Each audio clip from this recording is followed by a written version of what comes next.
নাট্যচক্র, নাট্যচক্রটা আজও আছে, যেটার সভাপতি হল মহাবিদ আমাদের সাংস্কৃতিক প্রতিমন্ত্রী মুক্তাগাছা নেত্রী খালিদ বাবুর আপন বড় ভাই, বাংলাদেশ টেলিভিশনের এমডি ছিলেন হামিদ, নাট্যচক্রের এখনো সভাপতি। সেই নাট্যচক্রে তিনি প্রতিষ্ঠা করেছিলেন, তিনি অভিনয় করতেন, নাটকের গানের বিরুদ্ধে বিচরণ করতেন। টিএসসিতে প্রতিদিন সন্ধ্যার পর না আসলে মনে হতো যে উনি কাজ প্রধান কাজ করেন।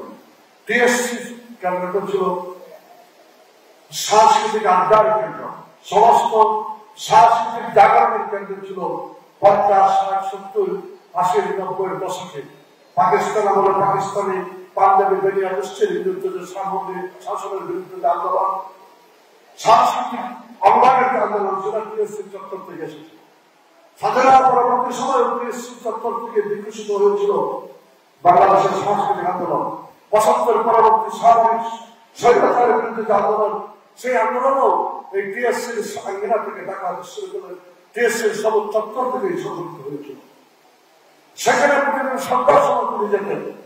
সেখানে বিভিন্ন নাট্য গোষ্ঠীর সাংবাদিকদের, ঢাকা বিশ্ববিদ্যালয়ের টিএসসি হলো সাংবাদিকদের আড্ডা, সাংবাদিকদের সাথে বসতেন, সাংস্কৃতিক কর্মীদের সাথে বসতেন, প্রয়োজনীয় পরামর্শ দিতেন, প্রয়োজনীয় দিক নির্দেশনা দিতেন।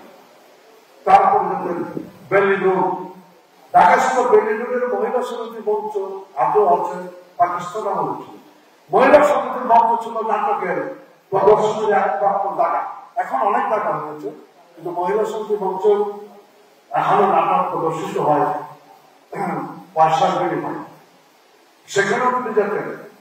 আমরা গল্পটা শুনেছিলাম, আমাদের বাংলাদেশ আওয়ামী লীগের উপদেষ্টা মন্ডলীর সদস্য, সাংস্কৃতিক উপ কমিটির চেয়ারম্যান মঞ্চ সারথী আতাউর রহমানের কাছে গল্প শুনছিলাম। সেটা 75 সালের প্রথম দিকে মহিলা সমিতির মঞ্চে একটা নাটক হবে, আতাউর রহমান এবং আলী জাকের, সারা জাকের, ওদের অভিনীত নাটক। দর্শক কানায় কানায় পরিপূর্ণ নাটক শুরু করা হচ্ছে না। কি ব্যাপার?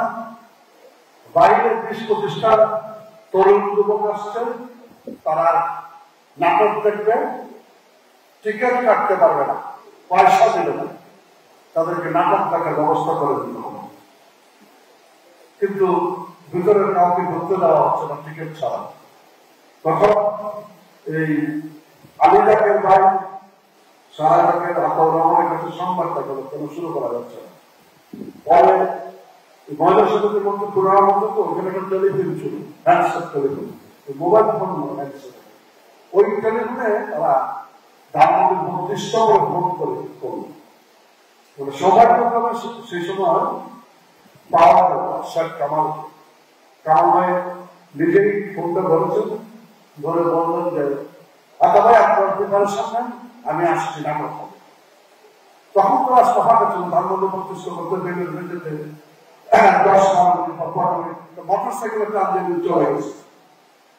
চলে গিয়ে ভিতরে ঢুকেছেন, ভিতরে ঢুকে এই আলী জাকের, সারা জাকের, আতাউর রহমানকে বলে যাবো নাটকটা শুরু করেন, আমি বাইরে থেকে যে বসছি সেখানে টিকিট বিক্রি হয়। এবং এই 2 ঘন্টার নাটক উনি নাটকটা দেখেন, কিন্তু যেখানে টিকিট বিক্রি হয়, যেখানে ছেলেরা হট্টগোল করছিল, যে ছেলেরা কামাল ভাইকে দেখে পালিয়ে গেছে, উনি 2টা ঘন্টা প্রায় ওই জায়গায় বসে করে দেন, ভিতরে যেন নাটকটা সুন্দরভাবে পরিবেশিত হয় সেজন্য চেষ্টা করলেন।